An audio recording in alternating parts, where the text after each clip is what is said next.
Class পরীক্ষা চালুর দাবিতে ৩ ঘন্টা অবস্থান করছে ইসলামী বিশ্ববিদ্যালয়ের ৩ শিক্ষার্থী। শুক্রবার বিশ্ববিদ্যালয়ের প্রধান ফটকের সামনে বিকেল ৫টা থেকে রাত ৮টা পর্যন্ত তারা অবস্থান করেন। বৃহস্পতিবারও এই কর্মসূচি করা হয়েছে। অবস্থানরত শিক্ষার্থীরা হলেন মার্কেটিং বিভাগের ২০১৮-১৯ শিক্ষাবর্ষের শফিকুল আজম ভূঁইয়া আকাশ, চারুকলা বিভাগের ২০২২-২৩ শিক্ষাবর্ষের অর্ক এবং লোক প্রশাসন বিভাগের প্রথম বর্ষের মোফাজ্জল হোসেন বরকত। এ সময় অবস্থানকারীদের পাশে বন্ধ ক্লাসরুম খুলে দাও, সেশন জট রুখে দাও, আমি আদু ভাই হতে চাই না, প্রশাসনের নামে প্রহসন চাই না সহ নানা স্লোগান দিতে থাকেন। আমরা এখানে কিন্তু কোনো নির্দিষ্ট ধর্ম, বর্ণ, গোত্র বা কোনো দলের হয়ে এখানে বসিনি। আমরা এখানে বসেছি সাধারণ শিক্ষার্থীর যে দাবি দেওয়া সেটা আদায়ের জন্য।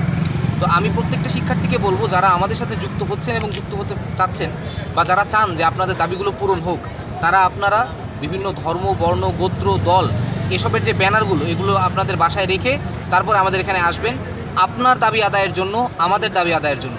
আমরা সবাই একত্রিত হলেই তবে সম্ভব যে আমাদের এই ক্যাম্পাসটাকে একটা সুন্দর ক্যাম্পাস তৈরি করতে, এবং তখনই আমাদের দাবিগুলো আসলে অ্যাকচুয়ালি আদায় করা সম্ভব।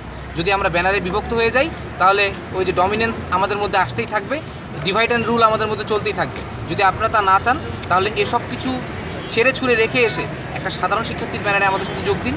সোচ্চার যে আমাদের সাধারণ দাবি সেটাকে আপনারা আরও বেগবান করে দিন। মেইন উদ্দেশ্য সেটা হচ্ছে যে আমাদের ক্লাসগুলো চালু করতে হবে, ক্লাস পরীক্ষা চালু করতে হবে এবং আমাদের যে সেশন জট এটা দূর করতে হবে। আপনারা অনেকে জানেন যে আমরা বেশ কয়েকদিন আগেই কিন্তু আমরা একটা প্যান্ডেমিকের মধ্য থেকে, করোনা প্যান্ডেমিকের মধ্য থেকে বের হয়েছি। সেখানে কিন্তু আমাদের জীবন থেকে মূল্যবান 2টি বছর চলে গেছে, অনেকেরই 2 বছর চলে গেছে।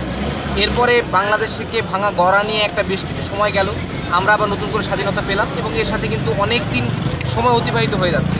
আমাদের কিন্তু বয়স কমছে না, দিন দিন আমাদের বয়সটা বাড়ছে। তাহলে এখন যদি ক্লাস পরীক্ষাগুলো ঠিকমতো চালু না হয় এবং আমরা যদি এই জায়গা থেকেও পিছিয়ে পড়ি, তাহলে আমাদের মধ্যে অবশ্যই সেশন জটটা তৈরি হবে। আর যদি সেশন জট তৈরি হয় তাহলে আমি কিন্তু দ্রুত এখান থেকে সার্টিফিকেটটা পাবো না, বা আমার পরীক্ষাগুলো শেষ না হলে আমি সার্টিফিকেট পাবো না, আমি একটা জব করতে পারবো না, বা আমি যে কোনো কাজে যেতে চাইলে সেটা করতে পারবো না।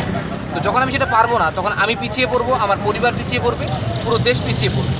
তো এটার লক্ষ্যে আমাদের যে কথা, আমাদের যে জাতি গড়ার যে কারিগর শিক্ষকরা যারা আছে তাদের কাছে আমি রিকোয়েস্ট করব যেন আমাদের বিশ্ববিদ্যালয়ের ক্লাস পরীক্ষাগুলো চালু করা হয় এবং আমাদের যে এই যে মেধা তৈরির যে কারখানা, এই বিশ্ববিদ্যালয়টা যেন আবার নতুন করে তার প্রাণ ফিরে পায়।